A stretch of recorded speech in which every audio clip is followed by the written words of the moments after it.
どうも、勝手に電力2.0で始めたいと思います。今日1137回目というところで、このワールドエナジーアウトルックの2023というところで、IEA のところで結構東南アジアというところもそろそろ結構注目されてきたので、その中でのインドネシアの記述みたいなところをですね、少し見てみたいなと思ってます。で、実際インドネシアの記述のところをですね、チャット GPT にちょっと聞いてみたら、実際にこのエネルギーの遷移にやし、インドネシアはエネルギー遷移政策で、野心的な、例えばエネルギートランジションなんですけど、再生エネルギーの目標設定処理、これらのプロセスは2023年に ASEAN 議長としてインドネシアの優先事項の計画と形成を強化することになると。エネルギーセクターの将来で、インドネシアは世界で4番目に人口が多い国であり、今後数十年間にわたって行う選択は、世界のエネルギー市場及び集団的な基本目標を達成する国際的な努力に重要な影響を与えると。やっぱ大きいですね。エネルギー移行パートナーシップ IA は、エネルギーと気候に関する国際協力の重要な前進として、インドネシアのジャストエナジートランジションパートナーシップ JETB でですね、を歓迎しており、G20 閣僚会議でエグゼクティブディレクターはエネルギー危機への対応とクリーンエネルギー高騰の必要性を強調と。これらの情報はインドネシアがエネルギー移行と気候変動対策に向けてどのようなステップを踏んでいるのか、またそのようなことが地域及び国際エネルギー市場にどのような影響を与えるかについて洞察を提供しているということで、結構インドネシアもですね、徐々に重要視されている。もちろん人口を4番目に多いというところで、これからある意味その CO2 のエミッションも増えていくので、そういうところに起因されているのかなと思いますと。実際にこの India's industry is resulting in 30% less carbon dioxide CO2 by 2030 than it does today, and each kilometer driven by a passenger car on average emits 25% less CO2. Some 60% of two and three wheelers sold in 2030 are electric, a share 10 times higher than today. In Indonesia, ここからですね。The share of renewables in power generation doubles by 2030 to more than 35%.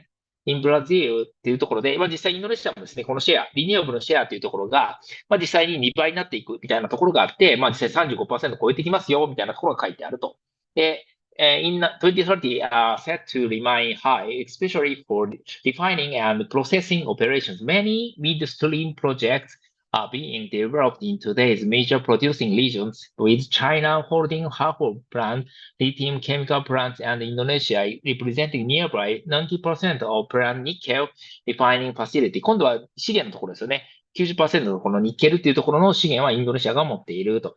Alongside investment in diversified supply policies, encouraging innovation, mineral substitution, and recycling can moderate trends on the demand side and ease market pressures. They are vital components of critical minerals and security. やっぱり資源のところはめちゃくちゃ重視されてるんですね。As well, there is increasing recognition of the potential for clean energy technology manufacturing and critical mineral extraction and refining to act as engines of economic and employment growth as efforts to create a new global clean energy economy gain momentum and developing countries risk missing out on emerging economic opportunities. Some emerging markets and developing countries are also already taking initial steps to expand their involvement in the unfolding new clean energy economy. For example, the Indonesia Battery Corporation was established by the government in 2021 to help the country become a leading supplier of EV batteries with a target to manufacture 140 gigawatt hour battery capacity by 2030. Indonesia is the world's largest producer of nickel, and it aims to move up the value chain of mineral supplies. India implemented the production-linked incentives program to incentivize the production of solar module and batteries. It aims to stimulate greenfield manufacturing capacity and to create a new job. なので、かなりニッケルっていうところちょっとインドネシアって強いので、ここでバッテリーに対してうまくアプローチしていったらいいんじゃないかとか、あとはソーラー。だからソーラープラスバッテリーっていうのは実は結構ビジネス的にもかなり資源的にもですね、可能性があるんじゃないかっていうところが見えるかなと。Coal demand has been on the elevated plateau and reached a record level in 2022. There's higher demand in India, China, and Southeast Asia more than offset decline in the United States. In Europe, coal consumption increased by 2% during the energy crisis, with lower industrial consumption balancing out growth in coal use for power generation. Early signs in 2023 suggest continued increases in coal consumption in many parts of Asia, accompanied by significant falls in demand in North America and also Europe as the latter resumes pre-crisis trends. Increases in coal consumption are being accompanied by increases in coal production in the three largest coal producers, China, India, and Indonesia, with both China and India reaching new monthly production highs in March 2023. For example, over the last year, the European Union stepped up its climate ambition with new targets for renewables and energy efficiency. It reformed the EU emissions trading system ETS and established a new ETS for the buildings and road transport sectors. Further, it introduced a carbon border adjustment mechanism (CBAM) that will levy a price on the carbon embedded in imported products in selected sectors, and also increased emissions reduction targets for sectors not covered by an ETS. Japan established a roadmap for its Green Transformation (GX) program that aims to raise the share of renewables and nuclear in power generation and to ensure that all new private cars sold are low-emission vehicles by 2035. GX will be supported by carbon pricing and sovereign GX transition bonds. Canada, in its 2023 federal budget, allocated significant funding to accelerate the development of clean energy technologies and to decarbonize large emitters. Indonesia, Vietnam, and Senegal signed Just Energy Transition Partnership (JETP) in which they committed to accelerate the decarbonization of their respective power sectors. South Africa also published its JTP インベストメントプラン。なので JTP っていうところはやっぱりかなりパートナーシップとして大事にされていると。で、carbon prices. Globally, about 23% of energy-related emissions are now covered by a carbon price of some type. Despite the global energy crisis and significant price volatility in energy markets, carbon prices increased in 2022 in about half of the existing carbon pricing schemes. Several new instruments were launched and others extended the scope.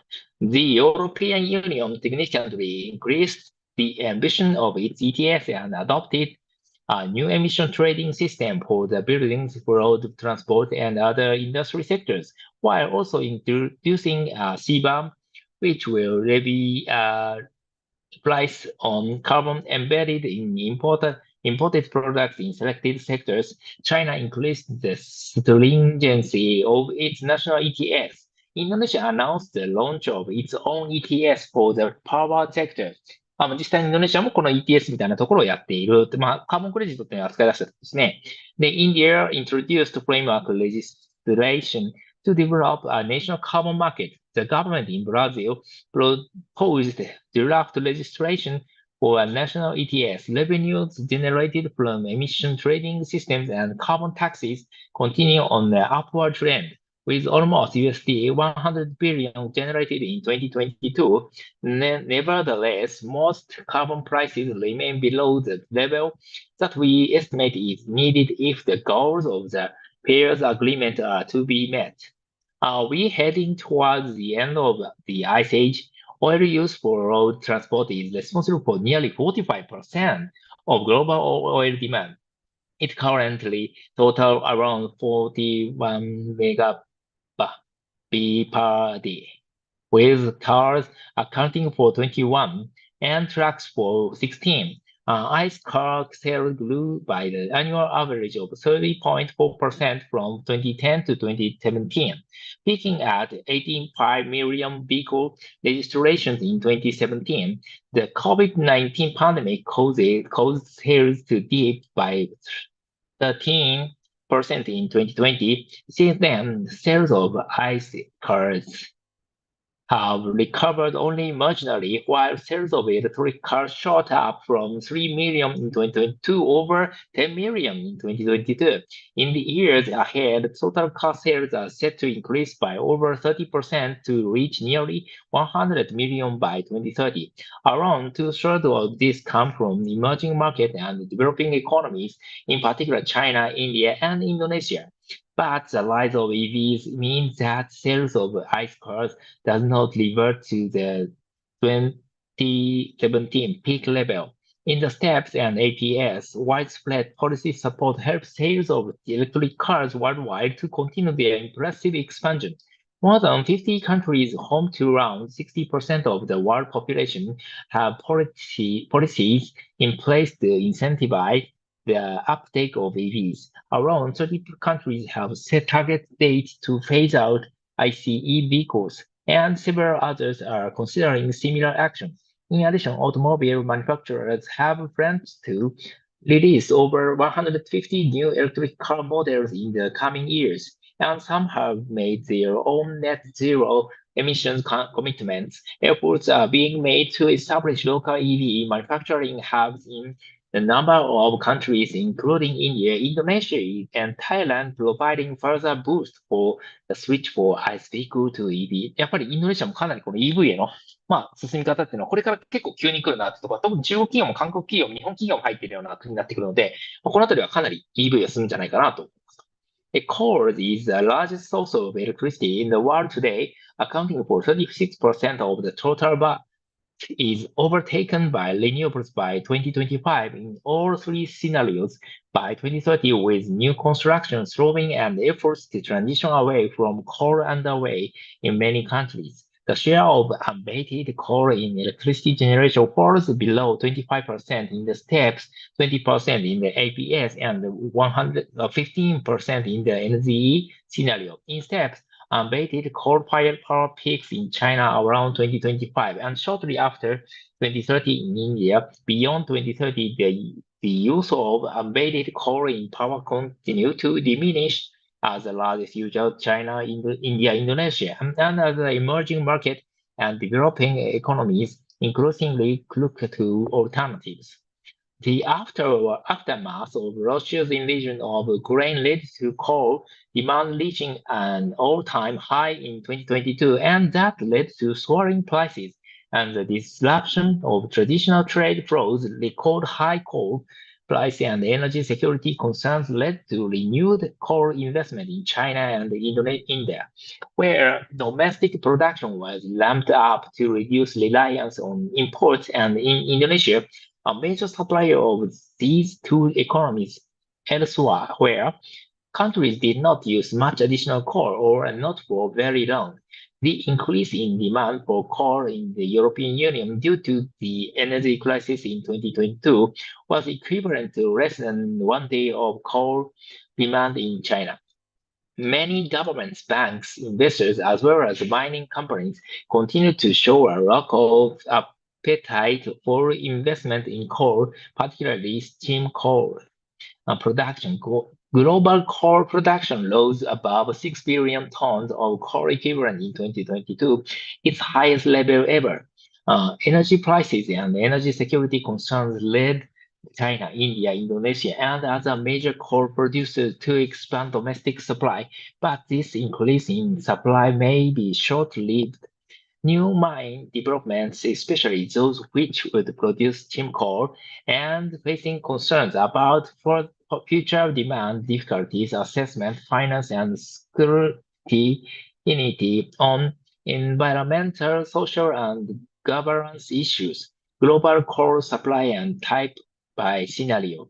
コールサプライっていうところが実際にはどんどん減っていきますよ。実際にコールタイプっていうところもスチームコールっていうところがメインで、あとはクッキングコールっていうのと、ライトナイト&ピーっていうことであると。クッキングのところは結構まだまだ占めているってことですね。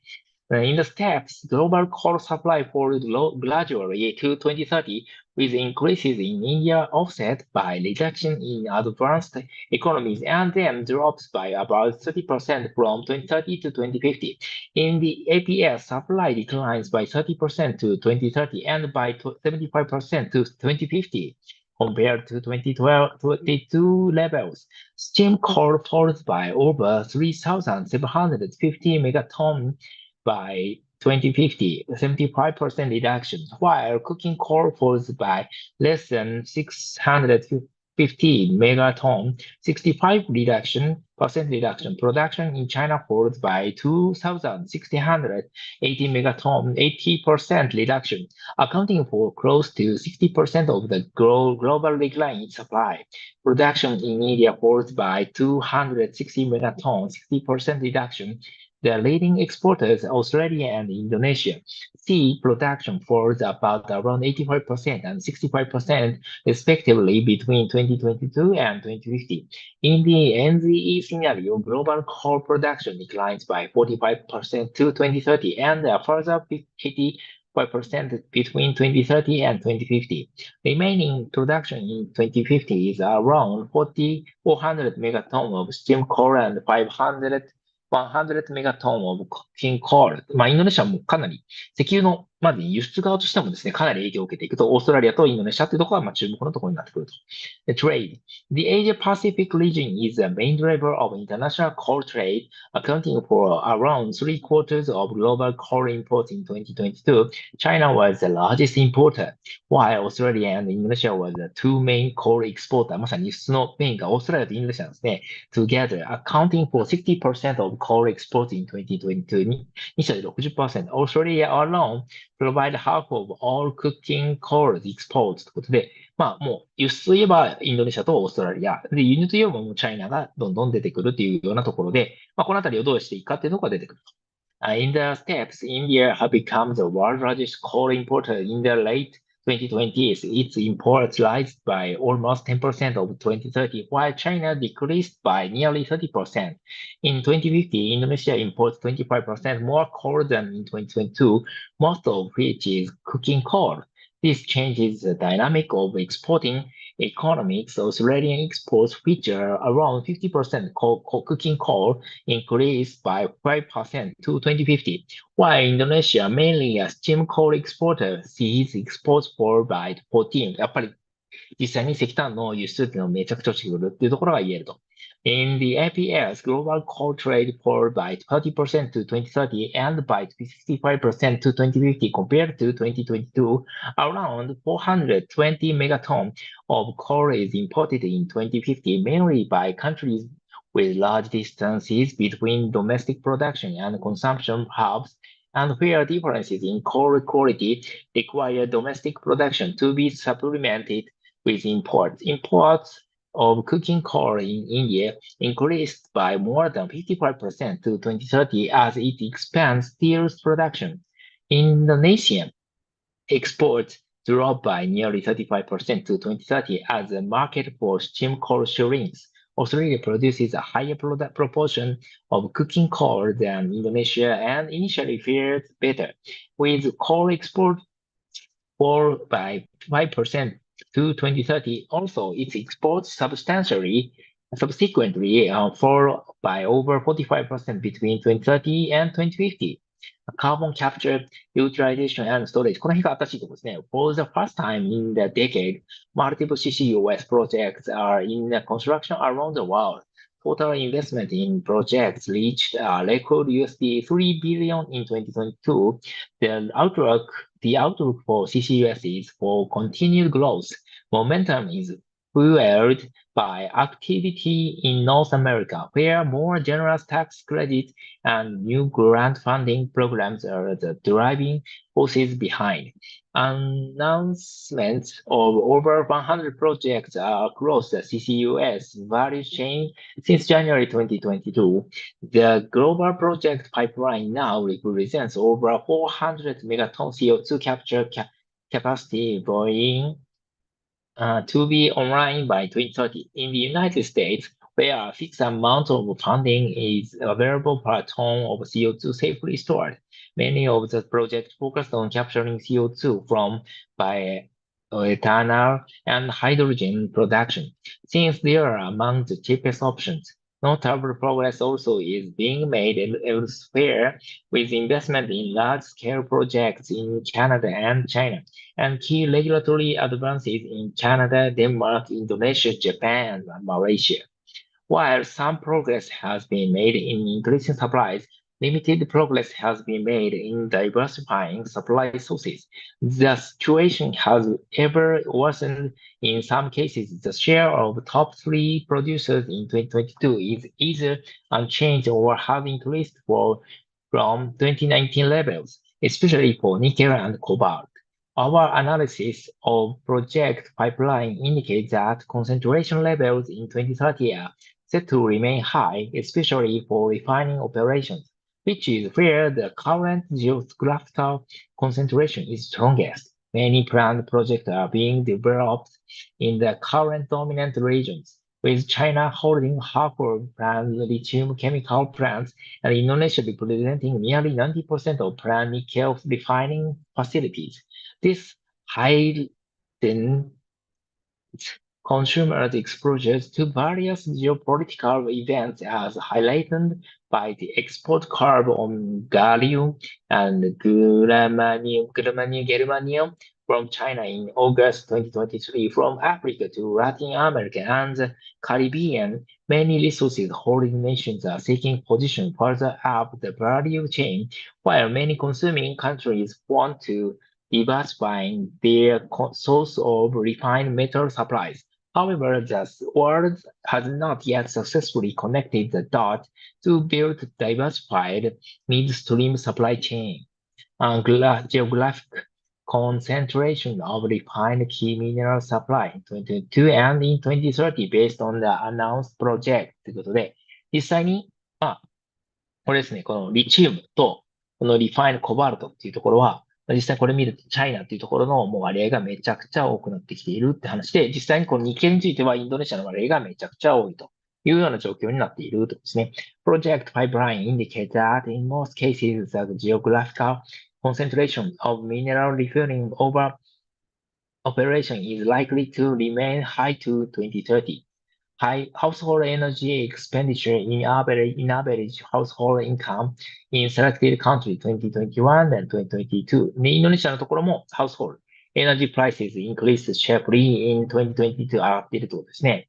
So support measures, mild weather and behavior change cushioned the impact and the household income. In this scenario, emerging market and developing economies other than China will need to increase investment USD 110 billion, which is more than 5 times higher than current level. Electric 2x3 wheelers are widely available in many developing economies as electric buses, but in most cases, EV development level are only just starting to rise. The share of electric cars in total sale was 3% in Thailand in 2022 and 1.5% in India and Indonesia. インドネシアはまだまだ EV のところは 1.5% というところになっていると。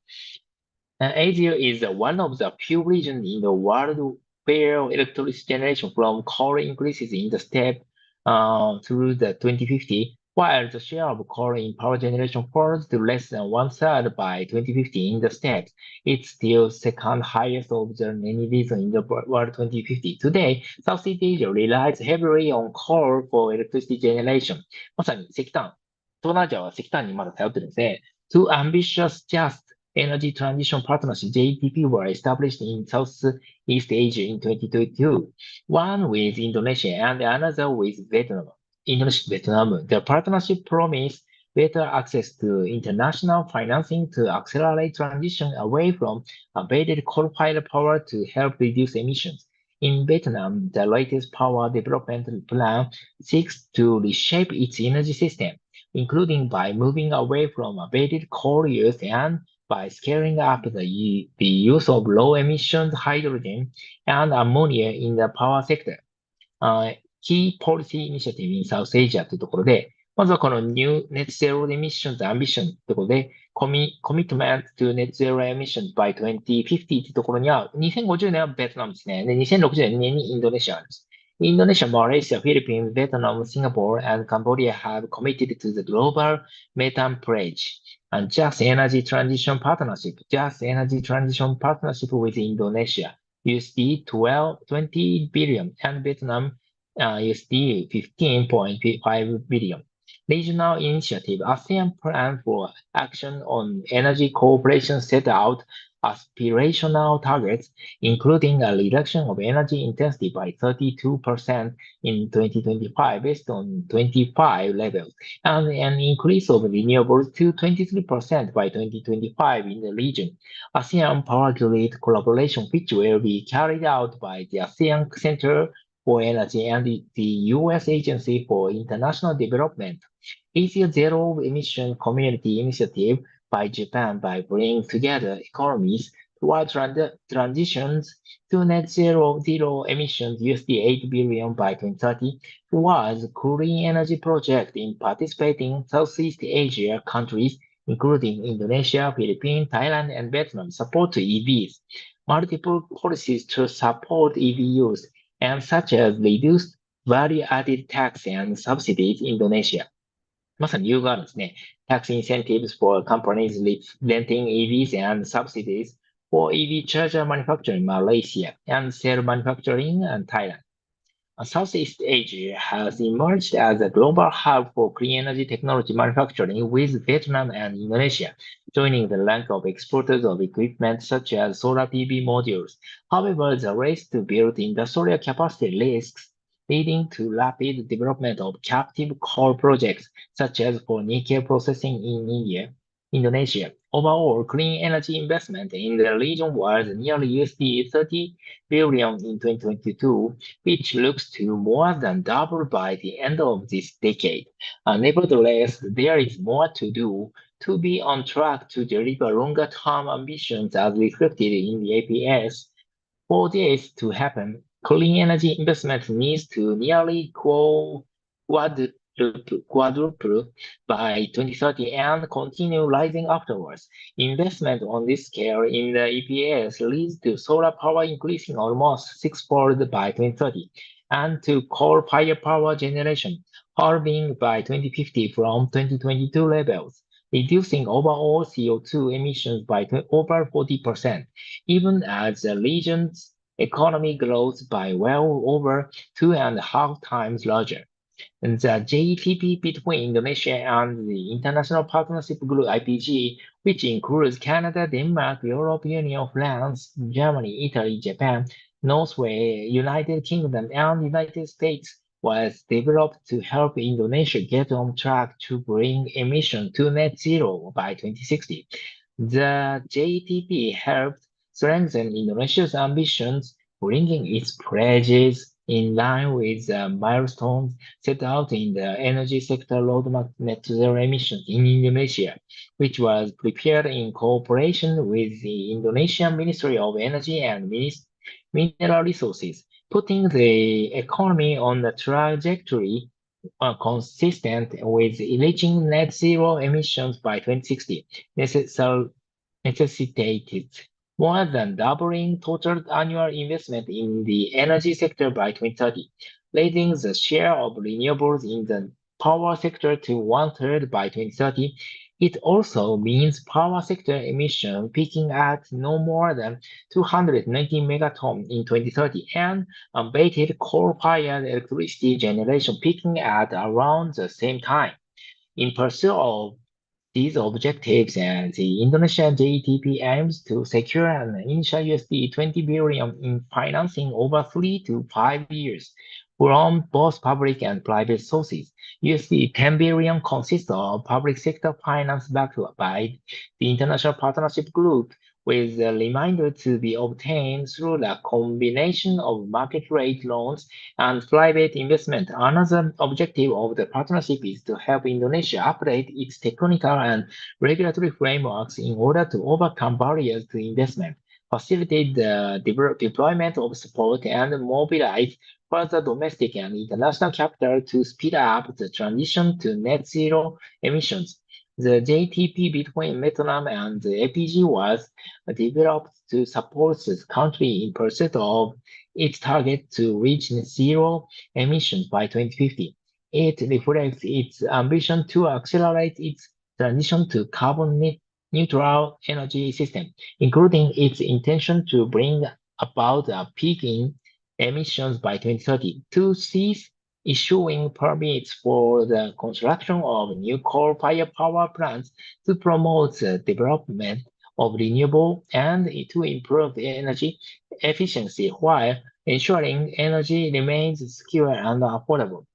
The Vietnam JTP aims to mobilize at least USD 15.5 billion over the next 5 years. Half of this, nearly USD 8 billion, will be public sector finance backed by the IPG. As with Indonesia, the aim is for international funding to help catalyze additional private sector finance that at least matches the level of public sector finance and to help Vietnam attract the capital it needs as its clean energy transition moves forward. Energy sector investment and key milestone in the clean energy transition in Indonesia EAPS total energy investmentをクリーンエナジーへのインベストメント多いですね。パワーセクターエミッションどんどん減らしてます。For unabated electricity やっぱり石炭由来のも激減しますよね。To get on track for net zero emissions by 2060 and meet the JTB target to peak emissions in the power sector by 2030, total annual energy investment needs to double by 2030. In the NZE scenario, CO2 price cover all regions and rise rapidly across all advanced economies as well as in prominent emerging markets economies with net zero emissions pledges, including China, India, Indonesia, Brazil, and South Africa. CO2 prices are lower but nevertheless rising in other emerging markets and developing economies such as North Africa, Middle East, Russia, and Southeast Asia.